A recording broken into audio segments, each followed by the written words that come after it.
Bon dia a tothom.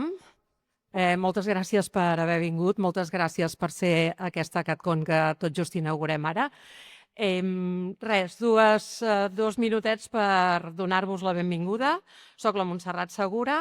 Tinc l'honor d'estar acompanyada del president de l'Associació d'Escriptors en Llengua Catalana, Sebastià Portell. Ara anava a dir-ho, està malament i tot, perdó. Són els nervis. Dir-vos que el fet d'organitzar una secció professional en la CatCon té tota la lògica perquè amb el temps ens hem anat adonant que són molts els escriptors que hi venen, no només afeccionats al gènere i tot plegat, sinó que hi ha molts escriptors, però també hi ha moltes editorials. I llavors els escriptors sempre tenim algun problema per acostar-nos a les editorials, no? Primer, els veiem com l'oracle de Delfos, no? Una cosa, un sacerdoci, una autoritat sagrada, i potser no és tan així. I, per altra banda, els autors, sobretot si no ens ha publicat encara cap editorial, tenim aquesta sensació que som petits, que la nostra obra no val res, potser, i que a veure qui ens compra aquesta cosa, no? I no, ni una cosa ni l'altra. Uns són empresaris i nosaltres som empresaris de nosaltres mateixos, que hem fet una cosa de gran valor i la volem donar a conèixer al món. Doncs aquesta és la raó fundacional de la CatCon Pro. Què més volia dir-vos? Res, que l'any passat vam tenir una píndola en aquesta xerrada inaugural sobre com acostar-se a una editorial i enguany hem pensat que, ja que l'Associació d'Escriptors en Llengua Catalana ha fet una feinada amb el tema de contractes d'edició i drets d'autor, doncs que valia molt la pena que en Sebastià vingués a explicar-nos-ho i a empoderar-nos una mica quan hem de defensar la nostra obra i els nostres drets sobre la nostra pròpia obra. És que a vegades no en som conscients i n'hem de ser molt i molt conscients. Bé, res, doncs jo crec que ja sense més paraules, dir-vos que els que sigueu assistents a la CatCon Pro i hàgiu concertat entrevistes, tinc uns dossiers per vosaltres que us donaré després de la xerrada i també que si no heu pogut formalitzar la vostra inscripció a temps, que ens trobem també a la sortida i parlem, d'acord? Continuant amb la CatCon Pro, després de la xerrada amb en Sebastià tindrem l'Edgar Gotes, que ens presentarà dos autors que van sortir de la CatCon Pro de l'any passat, cosa que ens emplena d'una satisfacció immensa, que són l'Ivan Belzunce i la Diana Lanay. I res, i després tindrem a dalt, a l'espai de dalt de tot, la tercera planta, la zona d'entrevistes professionals i també la zona de trobades, diguem-ne de networking, però d'intercanvis professionals, i a la tarda parlarem d'experiències compartides i col·laboratives, com són el Figueres de Por. Per cert, si no heu vist la meva samarreta, mireu-vos-la bé, sisplau, i després també parlarem de la revista Narració i de la revista Catars i també de la Societat Catalana de Ciència-Ficció i Fantasia. Doncs res, només vull agrair a en Sebastià que hagi volgut venir a compartir aquesta estona amb nosaltres, a il·lustrar-nos, a explicar-nos tot aquest tema tan interessant i res, us faig la pinzellada. En Sebastià, ja portes... Quant de temps portes com a president de l'ELC? 4 anys i una mica. I una mica més. I a més, des del mes de març, és president de la European Writers' Council, cosa que, carai, ja no és Catalunya, és president de tots els escriptors, de tots els escriptors federats europeus, o sigui, poca cosa. A part d'això, és un excel·lent escriptor de narrativa, de teatre, d'assaig, és antòleg de poesia i també és traductor. Jo crec que sap molt bé de què parla. I també us volia dir que fins demà, teniu temps fins demà, al Teatre Acadèmia s'està representant l'adaptació teatral d'una obra d'en Sebastià Portell que es diu El dia que va morir David Bowie. Així que benvingut, moltíssimes gràcies per ser aquí i bé, us deixo les seves mans. Moltes gràcies, Montserrat. Bon dia a tothom i gràcies per acompanyar-nos en aquest dia calorós. Crec que aquí s'està força bé. Prou bé, Vull dir, crec que encara podem estar satisfets. M'agradaria agrair a la Societat Catalana de Ciència-Ficció i Fantasia la invitació i sobretot agrair-te a tu, Montserrat, la cura amb què hem preparat aquesta xerrada, amb què hem pogut pensar tot aquest procés i com sempre m'he sentit tan acompanyat i anàvem sobre segur i després en parlarem, però a la ELC tenim un document de bones pràctiques en activitats literàries i sembla que te l'havies llegit a fons. Sí, una mica. Per Una tant, mica, sí. No, gràcies de veritat per la generositat de la invitació i per permetre'ns tenir aquest espai. M'ha fet gràcia que diguessis que a vegades veiem els editors com un oracle de Delfos. Jo crec que has de ser molt generós perquè l'oracle en principi contestava. És cert, és cert. Però bé, intentarem partir des d'aquesta idea. Com veus, la mateixa xerrada, el títol de la mateixa xerrada volia ser una picada d'ullet també al món de la ciència-ficció i la fantasia, aquesta que la força i els drets d'autor ens acompanyin. M'haureu de disculpar que el referent no sigui propi, no sigui de la nostra literatura, però el que volia expressar d'alguna manera és que, i això ho reconeixen les lleis europees, la mateixa directiva sobre drets d'autor que va aprovar el Parlament Europeu de l'any 2019 sobre drets d'autor a l'àmbit digital, el que deia era que els autors som didacs i albes en un món hostil, és a dir, reconeixia en el seu preàmbul la situació de vulnerabilitat que tenim els autors davant les editorials a l'hora de negociar, a l'hora de decidir què passa amb la nostra obra, de quina manera apareix publicada, de quina manera es difon i al cap i a la fi, què se'n pot fer. I això no és un caprici, i crec que la paraula és importantíssima en aquest cas perquè desplega també tot un marc legal i de treball, és el nostre dret. Els drets d'autors, per tant, no són una inspiració, no són una utopia, són una realitat i és una realitat reconeguda pel marc legal internacional i també en el nostre àmbit estatal. Per tant, avui intentarem fer això, una mica d'unió intergalàctica, intentarem veure de quines maneres podem cooperar i sobretot el del que jo us podré parlar més a fons és com l'AELC us pot ajudar i acompanyar en tot aquest procés primer d'informació i de conscienciació, que és tan difícil de pronunciar com d'aconseguir, però que és molt necessària, és a dir, conèixer quins són els nostres drets i què és allò que poden demanar, allò que poden proposar a les editorials, als espais de programació, fins i tot a les institucions amb què tenim interlocució, i quines eines tenim al nostre abast per poder-ho fer. Aleshores, farem una primera part d'aquesta xerrada en què, com us dic, us presentaré l'associació i les principals línies de treball que tenim i també els recursos que són al vostre abast. Nosaltres treballem sobretot pels nostres associats, però tot el que fem està a l'abast de tothom a la nostra pàgina web. La majoria de documents, d'enregistraments són gratuïts i en obert al nostre web.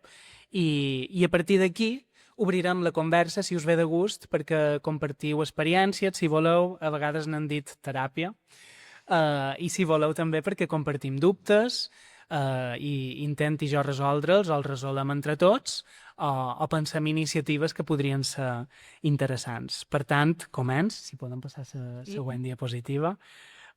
Qui som? L'Associació d'Escriptors en Llengua Catalana és una entitat que va néixer l'any 1977, per tant l'any que ve farem 50 anys, ja estan preparant les festes, que ho sapigueu, hi haurà exposicions, hi haurà llibre, serà un senyor festival, i som una entitat que representem autors literaris. Això és important dir-ho així, primer perquè és el terme legal, és a dir, el terme d'autoria és la que genera drets d'autor, i som autors literaris perquè som autors de literatura, no som d'altres àmbits.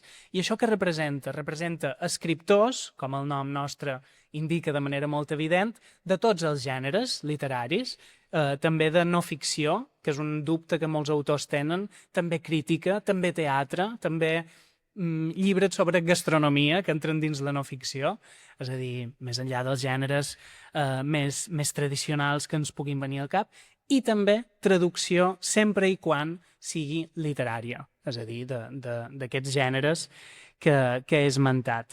Són tots ells autors en llengua catalana, és a dir, d'obra original en llengua catalana o de traducció d'altres llengües a la llengua catalana, i treballem amb una vocació sindical i de país. Jo crec que la vocació de país és molt clara, partim d'una llengua, tenim un marc de països catalans o de territoris de parla catalana, cadascú en diu com vol, tenim un nom i no el sap tothom, per tant, cadascú fa el que pot des d'on pot, i quan dic que tenim una vocació sindical també és una expressió molt literal, perquè malauradament a l'àmbit de la propietat intel·lectual ens movem dins uns termes que no són laborals, perquè no tenim contractes de treball, sinó que tenim contractes que encaixen dins el marc de la propietat intel·lectual. Per tant, suposadament no som treballadors, sinó que som propietaris d'una propietat intel·lectual que és cedida i explotada per editors, per adaptadors, per traductors, etc. No?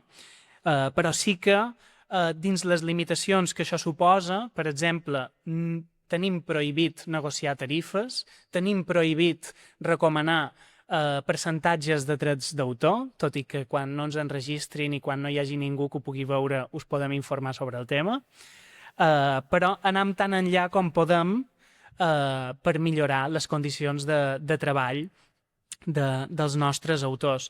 A nosaltres ens agrada dir que tots els nostres associats són professionals, però no tots estan professionalitzats. Això què significa?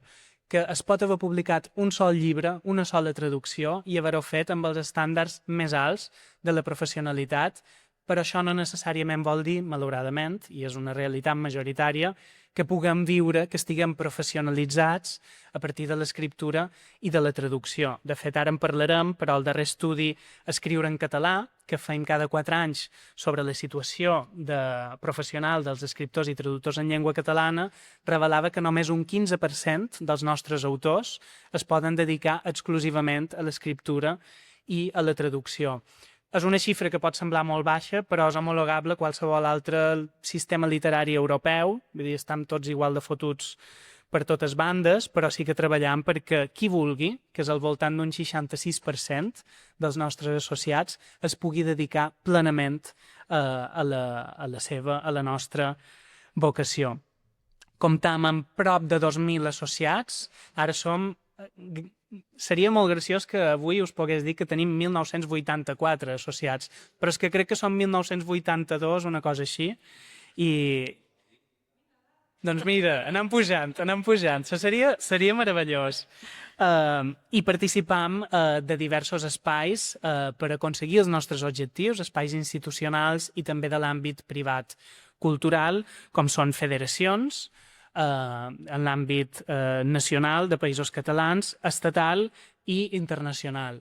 Tenim 2 vocalies a la Institució de les Lletres Catalanes, on intentam incidir i ser la veu dels autors juntament amb altres entitats amigues. Tenim una vocalia a CEDRO, el Centre Estatal de Drets Reprogràfics. Som representats a la taula del llibre del Ministeri de Cultura, a la Direcció General del Llibre i la Lectura, on no ens fan gaire cas, però hi som i podem anar a dir allò que s'ha de dir quan toca. Últimament ens escolten una mica més, s'ha de dir, no sé quan durarà.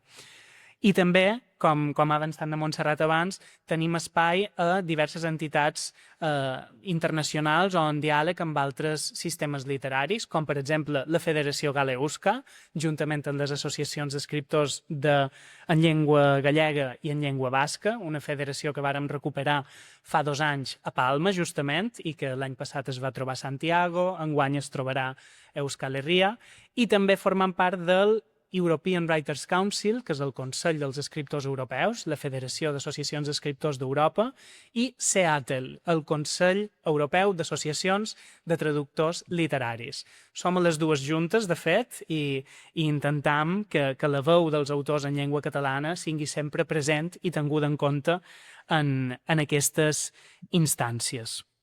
Si podem passar a la següent.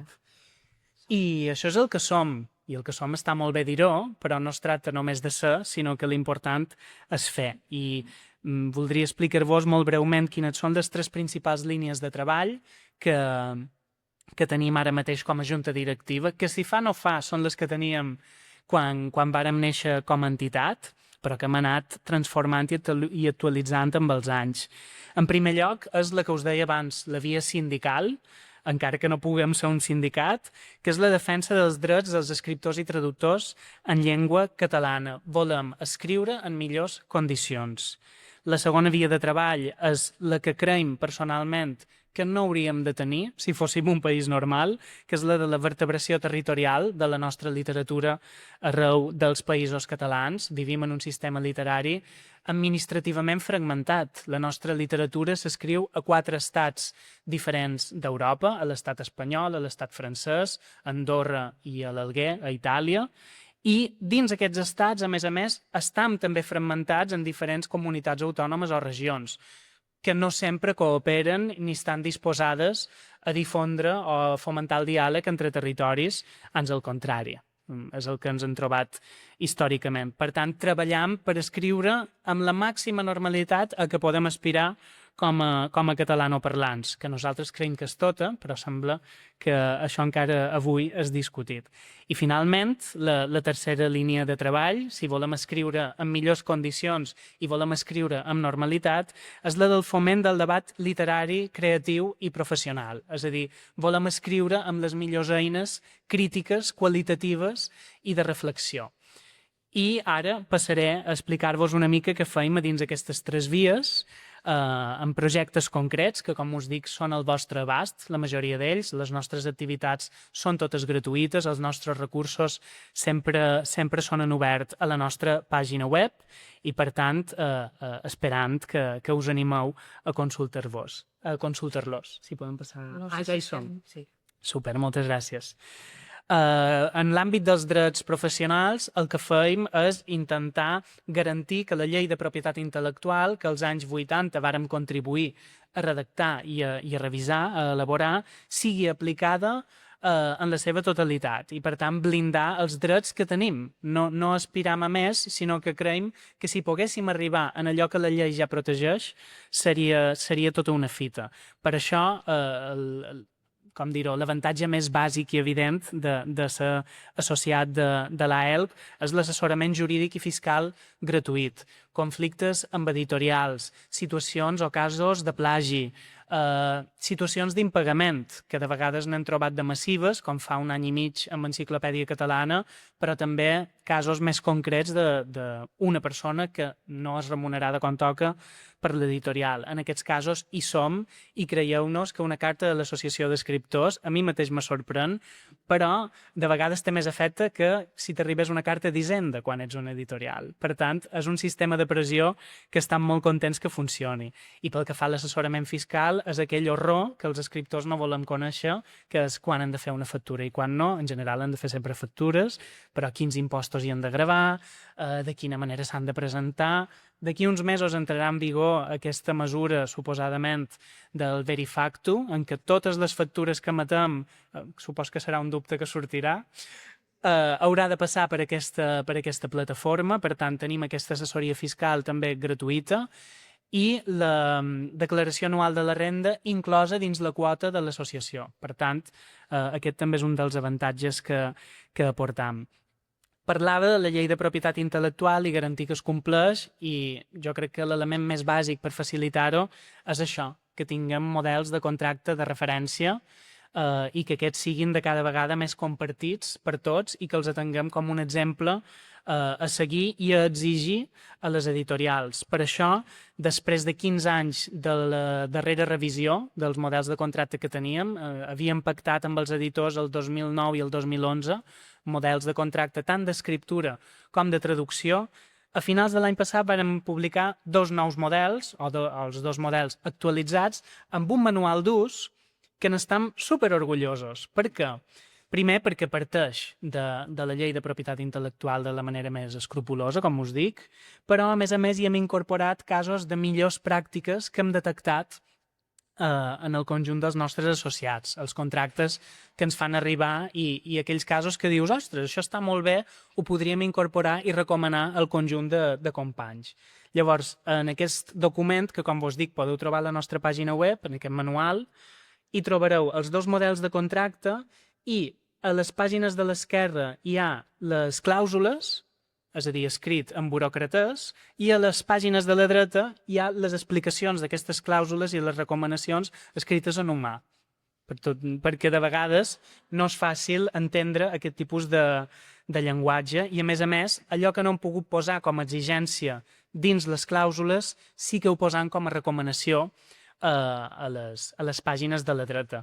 Malauradament, els representants editorials, el Gremi d'Editors de Catalunya, l'Associació d'Escriptors d'Editors, en llengua catalana, no varen voler seure's a negociar aquests contractes. Ens varen dir que sí, però sense fotografies, sense advocats i sense documents. És a dir, ens varen dir que no. I vàrem decidir que això era una eina que havíem de tenir i, per tant, és a la vostra total disposició. Més enllà d'això, tenim documents de bones pràctiques. N'he esmentat un abans, quan he agraït la tasca d'Anna Montserrat a l'hora de coordinar i d'acompanyar aquesta xerrada. N'hi ha un sobre bones pràctiques en activitats literàries, que creiem que és un bon document quan ens conviden a una activitat. Com us deia abans, no? Som dídacs i albes, ens trobam en una situació de vulnerabilitat davant els nostres clients o les persones amb qui col·laboram. Llavors, de vegades costa dir és que m'hauríeu de pagar o és que si he de quedar a dormir, en Josep diu que a ell no li costa i fa molt bé. És que hauria de quedar a dormir i això no m'hauria de pagar jo. O és que he d'agafar un tren de no sé quantes hores i que val tant i això tampoc ho hauria d'assumir jo, no? Llavors, a vegades costa o pot costar, i comprenem que pot costar defensar això que hauria de ser el més elemental, i vàrem veure que si tenim un document de referència i que també és a la nostra pàgina web, a la secció de bones pràctiques, i el feim servir per enviar quan ens arriba una invitació i dir, mira, és que l'associació diu que això s'hauria d'assumir. És a dir, ja queda molt clar que és un dret que tenim, que és un horitzó desitjable i no és un caprici perquè de sobte ens han tornat estrelles, que és la por que moltes vegades tenim de que diguin, ai, mira, ara se dona importància. No, és que som professional, el que jo faig és una aportació seriosa i espero que em tracteu com a tal. Per tant, tenim documents de bones pràctiques en activitats literàries, en tenim un sobre intel·ligència artificial que vàrem publicar el 2023, vàrem ser la primera associació d'Europa que va fer aquest tipus de document i el vàrem actualitzar l'any passat, amb una informació molt bàsica sobre intel·ligència artificial, i en tenim sobre premis literaris. Demanam als convocants que no ens facin enviar més paper, que es pot fer tot en línia. Demanam que els jurats siguin nets, que siguin imparells, que siguin remunerats, perquè moltes vegades als jurats hi ha escriptors i també és la nostra feina. Que per anar a un lliurament d'un premi no ens hem de pagar nosaltres el desplaçament i tantes coses, no? I ens consta, a més, que quan aquest document arriba als organitzadors, moltes vegades ens fan cas, perquè un altre servei que oferim a l'associació és la difusió setmanal de premis literaris en termini obert. I si no compleixen aquestes bones pràctiques, no els incloem. Per tant, els interessa a ser-hi. Aprofito que devem haver de canviar diapositiva per dir que anem una mica justos de temps. Totalment. Llavors, si et sembla, jo et faig la proposta, tu pots dir que no, de quan acabi l'entrevista de l'Edgar amb els companys escriptors, podríem anar a la sala de dalt de tot i aclarir aquests dubtes i aquestes qüestions, si estàs d'acord i tothom hi està d'acord. Sí, ho veus bé? Moltes gràcies. Gràcies. Doncs vinga, som-hi. I no pas de manera molt ràpida, perquè de fet allò que he explicat ara era el més elemental. Tenim l'estudi Escriure en català, que és sobre la nostra situació professional, que com us dic podeu consultar a la pàgina web. Enguany ja estem treballant pel proper i arribam a acords amb les institucions perquè els programes públics de suport a la creació siguin positius pels autors. Per exemple, hem aconseguit que en 4 anys els ajuts a la creació a la Institució de les Lletres Catalanes passassin de 6.000 a 12.000 euros, o el mínim, la tarifa mínima de traducció de la institució també passàs de 12 a 15 euros per pàgina. Podem passar a la següent. Ja hi som, perdó. Pel que fa a la vertebració territorial, ja ho he explicat abans i crec que no cal que ens hi detinguem molt. Nosaltres som una junta que per estatuts tenim representació dels diversos territoris de parla catalana. Som una sola junta, però tenim 3 vicepresidències i vocalies de cada territori. Organitzam activitats arreu del país i, de fet, el Principat a Catalunya els darrers anys hem empès molt perquè les activitats no es fessin només a Barcelona, perquè hem vist que feien moltes activitats arreu del País Valencià, a totes les Illes Balears, i que a Catalunya teníem aquest discurs de vertebració territorial i tot ho fèiem a Barcelona. Per tant, aquests darrers anys hem iniciat un cicle que es diu Obrim parèntesi, que ha fet activitats per tots els territoris que us podeu imaginar. Després de 20 anys hem tornat a Perpinyà, hem tornat a Andorra. Jo fa una setmana i mitja era a la Franja de Ponent parlant sobre la situació que tenen els autors allà, sobretot en termes lingüístics i professionals. Per tant, treballam també en aquest sentit i formam part del programa Lletres Compartides, que és un programa d'intercanvi d'autors entre les diferents institucions públiques dels països catalans. És una cosa que pot semblar molt senzilla, que és evidentment desitjable, però que no havia passat mai. I, per tant, estem contentíssims que, tot i els temps complicats que corren en l'àmbit polític institucional, les institucions públiques continuïn tenint aquest programa fins i tot al País Valencià, en l'Acadèmia Valenciana de la Llengua, que, com potser sabeu, és independent de la Generalitat Valenciana, tot el que depèn dels seus fons, dels seus pressuposts.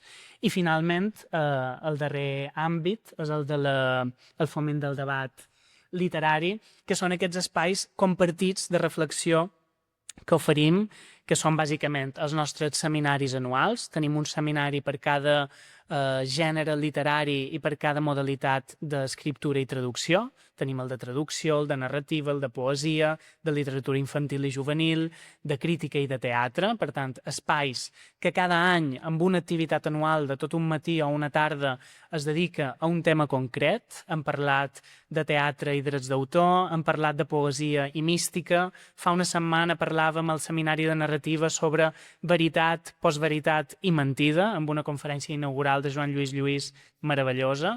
I són tot documents, són tot continguts que podeu recuperar en forma de quadern, en una edició molt semblant a aquesta, al nostre web, en PDF, i també enregistrades al nostre canal de YouTube. Per tant, teniu hores, si voleu, de continguts de reflexió literària sobre els diversos gèneres. Com us dic, això es publica als quaderns divulgatius i als nostres espais audiovisuals.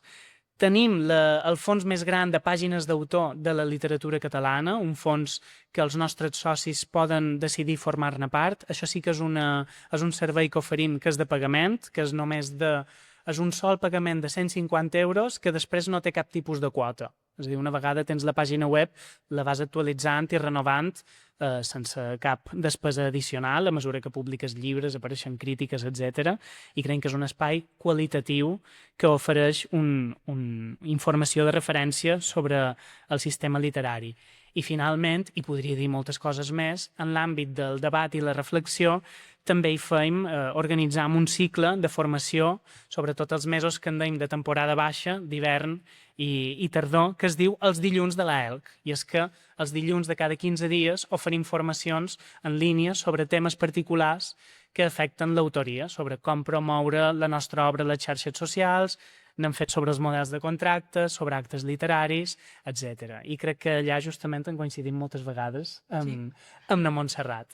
Com us dic, us podria explicar milions de coses més, perquè ens agrada molt fer feina i compartir-la, però el que seria més interessant ara és si podem fer una mica d'intercanvi, no? Tant, sí, o el deixem per després, com ho fem? Com vulgueu. Tindríem 5 minuts o així. Això. Sí. Super. Podem fer una... Si algú té una parella de pregunta preguntes? ràpida. Sí. Perdona? No, queden 30 minuts, però ara ve l'Edgar amb dos companys escriptors, amb l'Ivan i la Diana, per tant hem de respectar-los també. Però crec que Sí. Crec que tenim 5 minuts o així que podríem obrir el torn de preguntes i així quedem tots una mica escalfadets Deixem per continuar, preparat. no? Qui vol ser el primer? Sí? I vull posar dies a la Mira. No cal que ho proposis perquè ja està previst. És que jo ho he vist, No això. estem- En el cicle anterior ja se'n va començar a parlar. O... El juliol. Juliol, el dia 1 de secundària. Mira, que bé, que bé. A la vida real. Ens interesses. I doncs sí, al Verifactu li volíem dedicar una sessió al passat cicle, però com que es va posposar l'entrada en vigor, li dedicarem ara segurament al mes de gener. Sí, que bé que t'interessi perquè creiem que és important. Sí, sí. Les querelles provas, a mi per exemple aquí, i appena una taula rodona tal, o sigui, io li pare no a les. Sobretot si em diuen, l'Ajuntament ha de desenvolupar, vaig dir, quindi se ne dan, voto a mi t'empatin. Sí. Poi era en Castelló, Prats. Que es passa fix. I que hi ha un coratge que comentaves, que no es veure els diners ni res, sinó de dedicar-los, de dir, si tu vols, es va ter que estar un valor.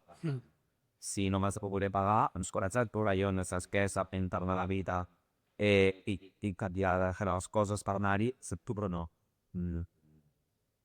Que bé. I una vida de va veure quella d'allí. Fem-ho bé. Sí? És que vam tenir un llum d'una cosa d'aquestes és artificial. I tant. De tot, perquè com que veus pels usuaris de l'associació els quals parlo, està com molt satanitzada i el que hem de fer és impartir-ho lectura de pensament i fer a la nostra i saber diferenciar el que és logística, organització, del que són eines per que suplir d'integració són conceptes molt diferents. A veure, quan va sortir el llibre, els que deia de la memòria humana que havien en un paper havien anat sempre en el cervell, se'l deia aquell poc de decret, que els estats una mica els que som de lletres, doncs hem de tenir en compte d'aquestes coses, no? Ens agarra el topell, no és de cara a l'aita, més xurrades. Jo que sabem si dia era d'indico l'ús de les noves tecnologies per fer les pictures. I si no som capaços de fer una cosa millor pel que fa a la intel·ligència i xarxa generativa, és que no som conses. I aquest tipus de plantejament és molt important, i si no, podem tenir molts regius de Déu. Sí, absolutament. Taïra és una eina més, no sabats, i no ens engegarà perquè de la creativitat humana. És això, nosaltres el que defensam és que, en principi, com que escriure és el que ens agrada més i és el que en principi fem millor els éssers humans, no hauríem de patir per aquesta qüestió. Ara bé, hi ha un aspecte que no sempre tenim en compte i que és importantíssim recordar i que ens ha ocupat des del 2022-23, si fa no fa, que és que ara mateix és pràcticament impossible fer ús de la intel·ligència artificial sense vulnerar sistemàticament drets d'autor. És a dir, el problema no és la intel·ligència artificial en si, sinó la regulació actual que hi ha, que no reconeix la transparència, és a dir, quines obres s'han fet servir la majoria de vegades sense permís i sense remunerar, de col·legues nostres. Per tant, el que estem lluitant, sobretot a l'àmbit europeu, és que es facin lleis que siguin concretes, transparents i efectives per reconèixer l'autorització dels autors, que no es faci amb la nostra obra res que no es faria en l'àmbit del paper, per exemple, fotocopiar, el que sigui, difondre, que hi hagi una remuneració, com demanaríem sempre, i transparència. Doncs vosaltres, querida, dedicar aquesta llenguatge massiu. Si us sembla, perdoneu, continuem a la tercera planta perquè ara ja sí que hem de deixar l'espai. Super. Moltes gràcies, en Sebastià, i moltes gràcies per venir-te també a continuar la xerrada de manera més informal. Encantat. I res, doncs ens ha agradat molt, és molt interessant el que planteges, evidentment, i res, continuem parlant-ne. Moltes gràcies. Fins ara.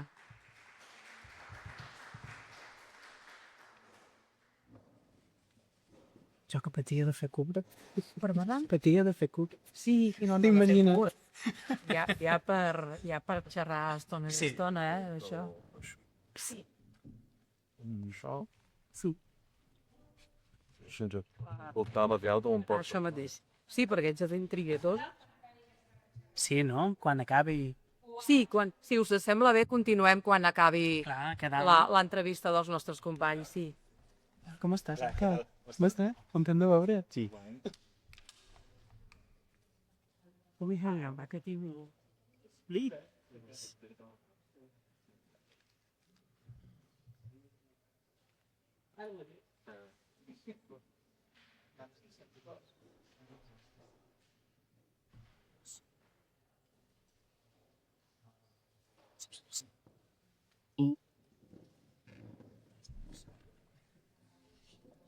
I see.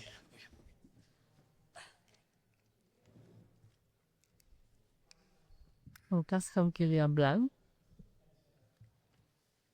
Molt bé, sí. A mi no et dic de cos. et controli els llibres. Bé. Ho sento, Llavors teniu fins, si no vaig equivocar, fins a les 11:30, no? Esteu? Sí, bueno, una mica abans, sí, perquè hi hagi l'altra persona, no? Se la A daré. les 11:30. Cap plana, cap plana. Vale, us avisaré en 5 minuts. Sí, perfecte, merci. Molt bé, doncs fem la segona part d'aquesta xerrada inaugural de la CatCom Pro. Com que venim de l'any passat de la CatCom Pro, doncs tenim la part bona que tenim un parell d'autors que van participar a la CatCom Pro l'any passat i que costa pronunciar.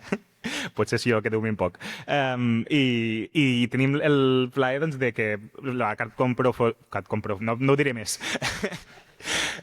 la Pro funcionés i que tinguem dos autors que publicaran, o que ja ha publicat com l'Ivan, que tenim el llibre amb Espècula, o la Diana Alenay, que publicarà breument amb edicions SEC. Ja sabeu que no només és una... la que compro no només és d'il·lustradors, sinó d'escriptors i també d'il·lustradors, però clar, vull dir, de moment els autors que han triomfat, o que han aconseguit convèncer els editors per poder doncs, publicar han sigut ells, i ara ens explicat una mica la seva experiència, també perquè vosaltres que participeu avui i que alguns haureu de vindre amb mi, els que vingueu amb mi veniu a la parada d'Espècula, sisplau, que soc l'editor d'Espècula, perquè no puc sortir a la parada, malauradament, doncs veniu i m'ho comenteu a mi, ¿vale? Però escoltarem una mica la seva experiència, a veure com ho van viure i això. Començo per tu, Diana. Com va ser que et vas decidir publicar? Participar a la CatCom Pro i com va ser la teva experiència? Doncs jo portava uns quants intentant venir a la CatCon i no hi ha... Hola. Sí? Vale. Jo portava uns quants anys intentant venir a la CatCon i no hi havia manera, i ara que vaig aconseguir-ho doncs vaig veure que hi havia aquesta opció. Merci. I doncs, bueno, vaig apuntar-me i vaig posar-li morro. No té molt més. Bona emoció. Bé, bueno, primer de tot, gràcies per organitzar la CatCon Pro l'any passat i moltes gràcies per convidar-me per explicar la meva experiència. La veritat és que em fa moltíssima il·lusió i fa una mica de vertigen doncs, també veure on érem i on som ara, la veritat. Molt agraït, molt i molt content, molt feliç, la veritat. I jo, què va ser? A l'abril del 2025 tenia un somni i un manuscrit i no sabia què fer amb ell.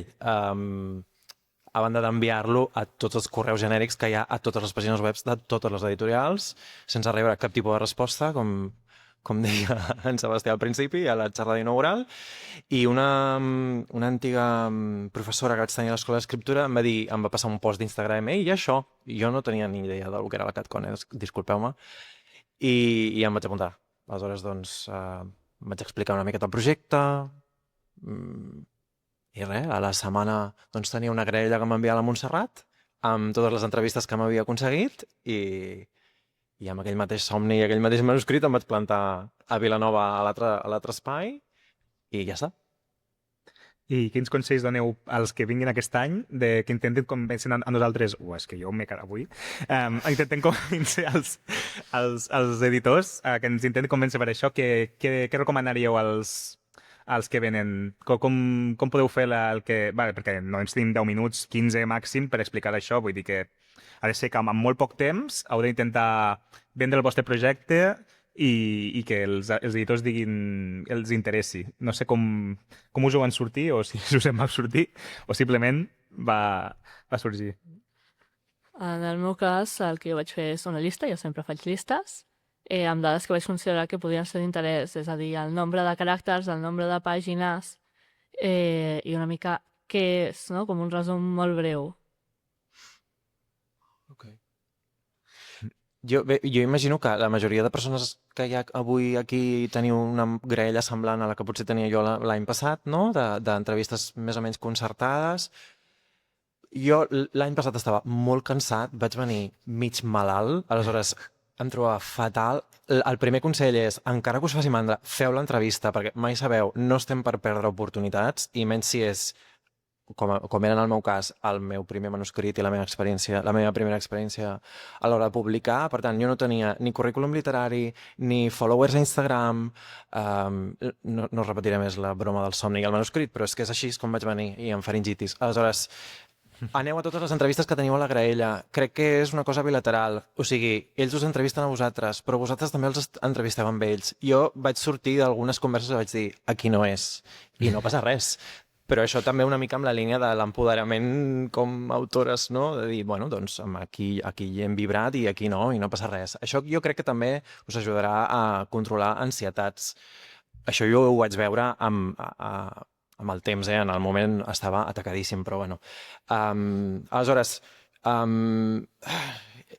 dona molta impressió perquè diuen, ara et toca aquí, ves aquí, hi ha aquestes persones que no coneixes de res i ara els hi explicaràs la teva historieta, que és una cosa, bueno, no sé, d'una vulnerabilitat increïble. O sigui, t'estàs despullant davant d'aquestes persones, o com a mínim, per mi, es va sentir així. No ho sé, intenteu explicar de la manera més honesta possible què és la vostra història, quina és la veritat que voleu explicar, perquè, i si encaixa amb el que volen aquestes persones, genial, i si no encaixa, doncs no passa res. A mi una cosa que també em va passar, la majoria d'editorials amb les que em vaig entrevistar ja tenien el meu manuscrit, perquè jo ja l'havia enviat. Aleshores, no sé si us aconsellaria, tingueu el morro de dir-ho, però jo, de fet, amb Jordi li vaig dir, Jordi, jo a tu ja te l'he enviada. I em va dir, mira, arriben els manuscrits que arribem al que arribem, per tant, si veieu que hi ha hagut un bon feeling, una bona vibració, i penseu doncs, que hi ha oportunitats, intenteu aconseguir un correu que sigui amb nom i cognom, d'acord? El correu genèric ja el teniu a les webs. Aleshores, això crec que pot ser un consell que està bé, perquè aleshores doncs, bueno, t'assegures que no va al genèric o que no va a l'spam i aquest tipus de coses. I no sé, potser han sigut consells una mica més pragmàtics, però... No, va bé per la... Molta aigua, molta paciència... No, jo des de la part... Clar, jo també soc autor, vull dir, però des de la part d'editor, dic que no mosseguem, que no... crec que no, sinó de moment, que simplement intenteu no posar-vos nerviosos, que som gent normal i que intentarem escoltar-vos amb carinyo i amb això, i que és això, que si ens heu enviat el vostre manuscrit, i potser no l'han pogut llegir per X raons, perquè rebem molts manuscrits i a la nostra editorial som ara mateix 3 persones per 15 llibres a l'any que hem de publicar, llavors és com, penseu que és com molt difícil i llavors que pot ser que llocs com aquests, com la Cat Comprova, també ens ajuden a veure doncs, en persona, que també doncs fa com una mica treu la barrera aquesta del manuscrit que hi ha d'un correu que tens aquí i dius ja el contestaràs, i que també ajuda doncs, que potser, malgrat que potser sigueu tímids o us costa una mica, doncs si veniu i ens ho intenteu explicar amb tota la il·lusió, doncs a vegades també ens ajuda a dir mira que xulo com s'ho creu, com el projecte creix quan tu ven, no? Llavors intenteu doncs també tirar-ho per aquí, no? Perquè també jo crec que al final és això, que són persones i que amb el cara a cara també ens ajuda molt. I sobretot això, vull dir, i amb humilitat, i vull dir que sempre és això, com que hi ha humilitat i amb sent majo, vull dir, i a mi com a autor el que m'ha servit és simplement vull dir, sent amable també ajuda moltíssim, vull dir que és una tonteria, però simplement sent amable i no tinguin vergonya, doncs, que ja sé que jo entenc que hi ha gent que li costa, doncs això ajuda moltíssim i crec que, malgrat que això, que potser... Jo recordo, per exemple, l'any passat tu, Ivan, que estàvem tu i el Jordi, que et veies supertimidet, però veies com que tu creies moltíssim el teu projecte i que veies com que confiaves moltíssim, i això també va ajudar moltíssim a dir, hosti, doncs potser aquest noi val la pena, i quan vam llegir el manuscrit va interessar molt. Guai. O sigui, no és la Guai. No. O sigui, no és la percepció que tu tens. Perquè jo vaig marxar a casa pensant, ho han odiat. T'ho juro, Clar. T'ho juro, vaig pensar, ho han odiat. I un mes més tard tenia un correu que deia, no ho hem odiat, sinó que ho volem publicar. Per tant, genial. També us he de dir que també heu d'estar oberts al rebuig, perquè també va haver altres companyes editorials on també vaig enviar el mateix manuscrit i em van dir, hola Ivan, ho hem llegit, no ens agrada. I això també és difícil de pair, o com a mínim per mi ho va ser. Per mi us afegiré una coseta sobre, una mica això del rebuig i sobre com vendre-ho i tal, quines dades aportar. Jo també vaig fer, que ara m'he recordat, com esquematitzar dintre del que és, bueno, la ciència-ficció, la fantasia, jo escric fantasia, quina subgènere és, no? Si és alta fantasia, si és baixa fantasia, si és romantació, el que sí. Perquè, tot i que més o menys aquestes editorials totes publiquen una cosa similar, entre cometes, totes tenen el seu estil.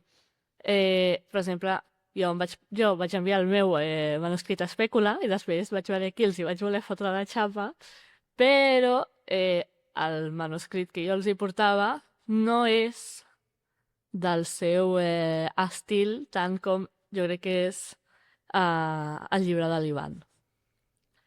I per això el seu està aquí i el meu continua al calaix i una altra editorial amb la qual encaixa més el meu projecte, doncs ha volgut un altre projecte que no era aquell llibre. Clar, no, jo crec que és important això perquè és que, clar, ens arriben a vegades exemplars a les editorials com curiosos. Vull dir, ens va arribar una biografia de Gaudí, no sé per què. Vull dir que també quan envieu originals a editorials, també jo crec que és un detall també com mires el correu i veus com t'arriba, doncs si veus com un correu personalitzat dient m'agrada molt, vull dir que això ja fora de cap compro, de si voleu enviar projectes editorials, doncs com si veieu que coneixeu molt bé el catàleg d'editorials, sabeu el que publiquen, que potser publiqueu fantasia, però no és la mateixa fantasia que publiquem nosaltres, perquè nosaltres, per exemple, no publiquem coses tipus romàntasi, vull dir, coses juvenils, publiquem més fantasia, ciència-ficció, terror més adult, però vull dir que és una mica... Cada editorial es veu clarament la seva línia editorial i llavors heu de mirar una mica quina editorial us pot encaixar amb tal, que potser després el projecte no ben bé és diferent a la cosa que s'han publicat a l'editorial, però funcionen. Però també és com important documentar-nos una mica abans i no enviar a saco a 80.000 correus a totes les editorials perquè també, i en correus genèrics i que veus que clarament aquest l'ha enviat a totes les editorials que ha pogut a saco i això, doncs que tampoc intenteu no fer això i intenteu tampoc no ser pesats amb les editorials, que jo entenc que és una cosa molt personal de dir, ui, que estic nerviós, que a veure si m'acceptaran o no, però no envieu un correu cada setmana o cada 2 setmanes a l'editor i a la persona que ha llegit l'exemplar, perquè, evidentment, el que farà és que se llegeixi amb mala gana la persona, perquè no és una cosa... perquè al final te pot agafar malament i dir que tu pots entendre que el projecte doncs, el sents molt i tot això, però també com a autors heu de ser conscients de que les editorials, vull dir, rebem desenes d'exemplars cada mes i llavors és com que intentem llegir-ho, però vull dir, amb editorials petites costa moltíssim i amb editorials grans encara més costa que et llegeixin. Vull dir que normalment, jo, per l'experiència que he tingut amb les editorials petites, te contesten i t'acaben dient si els ha interessat o no, que a les grans a vegades accepteu que potser no ni us contestaran el correu. I en teoria Espècula intentem contestar i si ens heu enviat un exemple, un original i han passat 3 mesos, doncs sí que podeu preguntar. Però si ha passat un mes, a vegades és molt poc temps i no intenteu insistir cada setmana o cada això perquè potser provoqueu el contrari, el rebuig de dir mira aquest que m'està insistint molt, no? Vull dir que és simplement coses perquè us puguin servir. Que no sé si teniu preguntes també vosaltres sobre les coses editorials o sobre amb ells. Jo tinc una pregunta. Així com l'editor, jo també com escriptura pensé que aquest August Bossós de Màntic i era un d'ells que aconsellava. Quan veieu la web de l'editorial que posa no s'accepta el manuscrit, és jo. Vosaltres m'envieu un malpé. Perquè encara pot ser que sigui la obra que estan buscant en capa.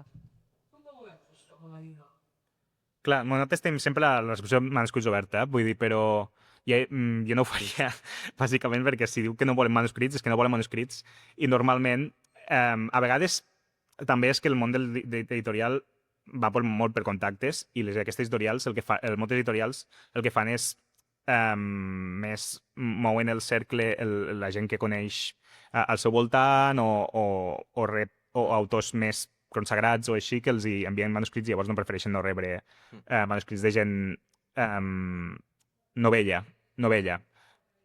o a través d'agents, sí, exacte, a través d'agents. Llavors, clar, podeu fer-ho, però el que passarà segurament és que no us contestaran o si feu això, si diu que no estan rebent manuscrits, és que no us contestaran. Per exemple, en moltes editorials de fantàstic en castellà, hi ha com un mes, per exemple, estan fent, jo què sé, transbordador, obscur, a vegades obren la recepció de manuscrits durant 2 setmanes o 3 setmanes. El que és que heu de seguir, us recomano seguir les editorials que us interessen i que veieu que el pot encaixar el vostre projecte i llavors cada jo què sé, per exemple, penso en Transbordador, que crec que, per exemple, cada any ho obren, la recepció de manuscrits durant 2 o 3 setmanes, que hi ha moltes editorials que fan això per rebre-ho tot, per fer-ho tot al mateix moment i perquè fan com una fase de selecció en aquell moment. Però, clar, si diu recepció tancat, el que passi normalment és que no es faran cas, bàsicament. Que el llibre quedarà a l'aire. No m'ha quedat també llegir concursos que llavors des d'allà els manuscrits que arriben a la dua i igual conmigo. Exacte, sí. Così també deia, com deia jo, d'estar a guard, no per guanyar un sí, sinó per aconseguir una dirigir. Sí, exacte. Però és això. Jo vaig tirar molt de concursos també, no em vaig guanyar cap. Clar, no, i els concursos la cosa és que depèn del jurat, vull dir que no vol dir que el llibre sigui dolent perquè no hagi guanyat un concurs, que això és bàsicament, vull dir, simplement... I també el mateix, els concursos també heu de veure en quina editorial se publica i llavors quina línia editorial té aquesta editorial, perquè jo què sé, si té un llibre totalment de fantasia i l'envieu al Premi Sant Jordi, doncs teniu poques possibilitats de guanyar el Premi Sant Jordi amb una novel·la de fantasia, perquè no, saps? Vull dir, com veure la cosa generalista i la cosa que a vegades sí, vull dir, també és conèixer una mica, si voleu publicar, jo crec que la cosa que funciona més és intentar informar-vos, anar a una llibreria o buscar, doncs, coses com la Catcon o depèn llocs així, intentar informar-vos de quin és la línia editorial de cada editor, perquè és com la forma més fàcil de dir si el vostre projecte acaba encaixant o no, és a dir, llegint llibres d'aquesta editorial i veient si aquest acaba d'encaixar o no. Perquè a vegades és això. Si nosaltres ens envien llibres que no tenen res a veure, vull dir que també tenim la cosa de llibres del delicte, ens envien coses molt realistes, romàntiques, que no acaben d'encaixar i el que fan és omplir-nos de més originals i els autors que sí que podrien encaixar doncs queden enterrats davant de molts, això. És a dir, que intenteu enviar a les editorials com que creieu que funcionaran. I no sé si teniu alguna experiència com a autors així, però si no, podeu fer 5 cèntims també, que tenim temps, dels vostres projectes i una mica perquè vegueu una mica com vas venir el teu projecte i com ha sigut el procés de publicar-lo. Val, bueno, com deies tu, crec que el rotllo de les etiquetes és un rotllo, però a la vegada és molt útil a l'hora de parlar amb una editorial, perquè així, com tu molt ben apuntaves, l'editorial pot dir això m'interessa o això no. Per tant, és així. Per tant, jo anava a les entrevistes amb això és una novel·la de fantasmes, és una història de fantasmes. I amb això l'arbre de decisions ja s'ha reduït moltíssim. Coincideixo també molt amb el que explicaves tu ara d'estudiar una mica a on esteu enviant el manuscrit per veure ja quines són les possibilitats d'entrada. Tot i així, en el meu cas, després de fer tota aquesta anàlisi, i dic, d'acord, intento fer l'encaix entre les editorials que podrien estar interessades en un projecte com aquest, les que tenen la recepció oberta i els contactes que jo tinc, i em sortien una llista de 2 editorials. Aleshores, clar, literalment 2 editorials. Aleshores, el Premi Pissunyer de Tarragona tenia possibilitats de guanyar-lo? No. Però l'envies igualment, perquè també hi ha una cosa molt difícil de pair, que és l'angoixa del sofà de casa teva, de tinc un manuscrit i no l'estic movent. I jo això ho portava molt malament, molt malament. Per tant, jo sí que el vaig moure molt, però és veritat que la collita va ser... Bé, la collita va ser increïble, perquè el llibre està aquí davant, per tant, doncs, escolta,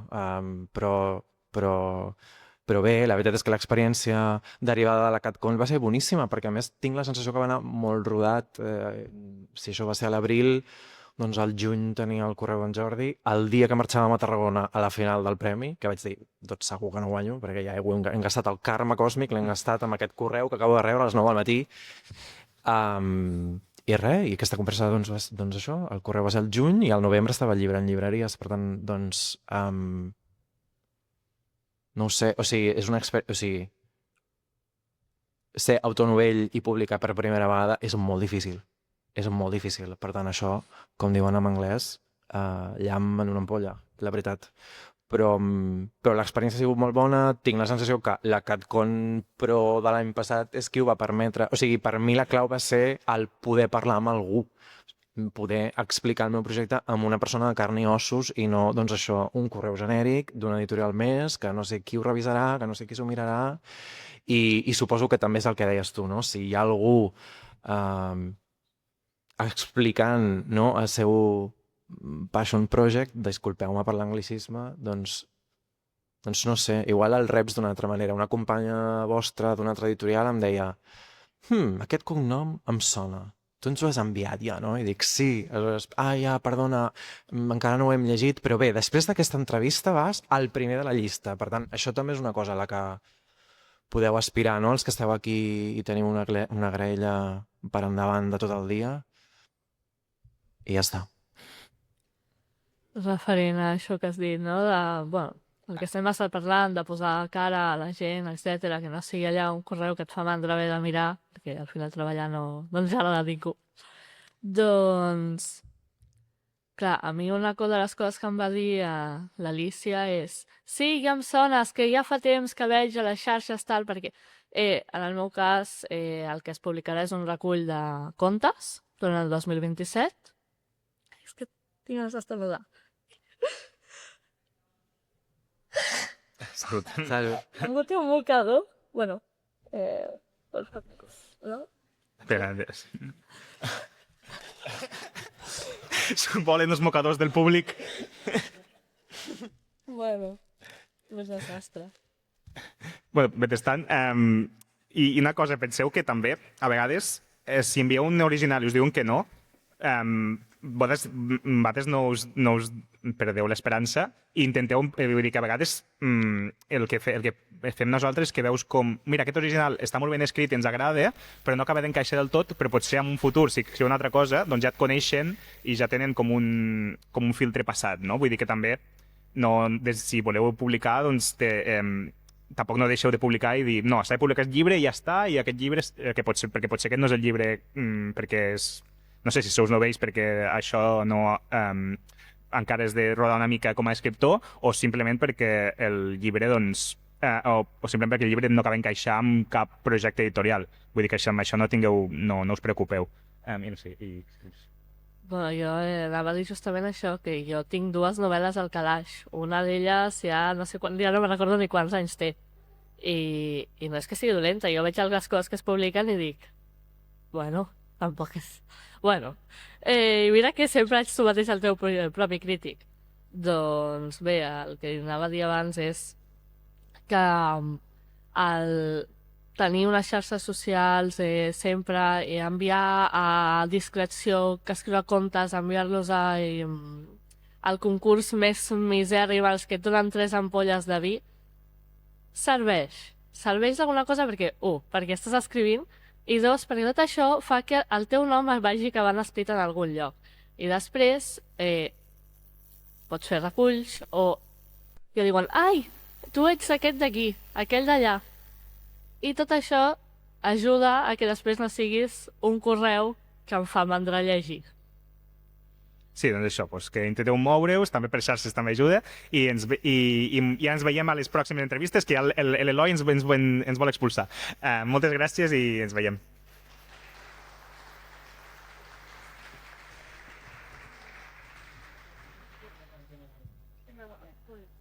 Claro.